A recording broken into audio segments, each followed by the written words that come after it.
Meron ako nakita mga lumang plastic balloon. Susubukan ko kung pwede pa. Tignan natin sa loob. Gumamit ako ng pliers para mas madali. Ayun, pwede pa pala siya guys. Pwede pa pala sila. So alisin natin lahat ng mga laman niya. Tinanggal ko lahat ng laman. Alright. Ang dami. Siyempre nilagyan ko ng tubig. Alright, sisindihan ko na. Ayun. Alright. Ang ganda. Ito yung itsura niya guys. Habang nilalaro ko tong plastic balloon, bigla akong naisip yung soft drinks. Kung soft drinks kayo ilagay ko dito, baka biglang lalaki. Tara hanap tayo ng soft drinks. Let's go. Ito na. Unang-una i-stretch ko na yung plastic balloon. Ayan.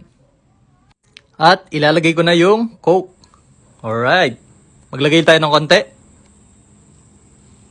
Ayun. Konting soft drinks lang. Putulin na natin.